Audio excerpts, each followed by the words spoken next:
Cinema అయిపోయింది, shooting అయిపోయింది, release చేస్తున్నాము, ట్రైలర్ లాంచ్ ఇవన్నీ చేస్తూ ఉంటారు. ఇది ఈ టైప్ ఆఫ్ దాన్ని కొంచెం ఎక్స్ట్రా ఖర్చు అనే అంటూ ఉంటారు చాలా మంది. నాకైతే అనిపిస్తుంది.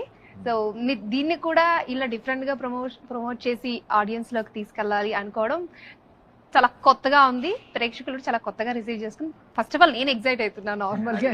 ఇంట్రెస్టింగ్ ఉండాలి కదా అందరికి. అంతే అంటారా? మరి మీ ఆన్సర్స్ కూడా చాలా ఇంట్రెస్టింగ్ గా ఉండాలి. అలా మీ క్వశ్చన్స్ బట్టి ఉంటాయి. బుక్ చేసేసారు. ఓకే.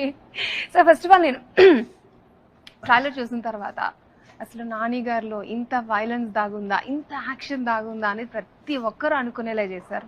అసలు అంత బ్లడ్ లో మిమ్మల్ని మేము అసలు చూడలేకపోయాం. బట్ ఎందుకంటే ఒక డిఫరెంట్ గా మా ముందు వస్తున్నారు. ఎందుకంటే ఇప్పటి వరకు ఎప్పుడు చూడని ఒక నానిని చూస్తారు, మీరు ద ఒరిజినల్ చూపిస్తా అన్నారు కదా. సో ఏం చెప్తారు? ఫస్ట్ నేను దాని గురించి అడుగుదాం అనుకున్నా. అది నేను I always believe in the script అండి. ఇది ఇలా జానర్ చేద్దాము లేదంటే వైలెన్స్ ఫిల్మ్ చేద్దాము అని ఎప్పుడు I will not think like that. I look for nice good stories which excites. నాకు హిట్ 3 కథ విన్న వెంటనే చాలా ఎక్సైటింగ్ అనిపించింది. ఇది నేను థియేటర్లో చూసి నేను చాలా ఎంజాయ్ చేస్తాను అనిపించింది.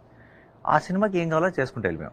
ఇందులో ఇంత వైలెన్స్ పెడదాం, ఇంత ఇలా పెడదాం, ఇలా చేద్దాం అని కాదు. ఆ కథకి ఏం కావాలి, ఆ కథలో ఎంత దానికి ఏమేమి అవసరమో అది చేసుకుంటూ వెళ్ళిపోయాం. అండ్ దెన్ ఇప్పుడు ఒక సినిమా ఫైనల్గా అయిపోయేటప్పటికి మీకు ఆ విజువల్స్ అన్ని చూసినప్పుడు ఒక చిన్న షాక్ వాల్యూ ఉంటుంది. బట్ అది మీరు సడన్గా ట్రైలర్లో చూసారు కాబట్టి మీరు ఏంటి ఇంత వైలెన్స్ అని అనుకోవచ్చు. కానీ మీరు సినిమా చూసినప్పుడు మీకు అనిపించదు అలా. సినిమా చూసినప్పుడు మీరు ఆల్రెడీ కథలో ఉంటారు. You are feeling some emotion, you're rooting for some one on screen. So you will not look దాని వైలెన్స్ అని సెపరేట్ చేసి చూడరు. It's a part of the story what's happening on screen. So yeah.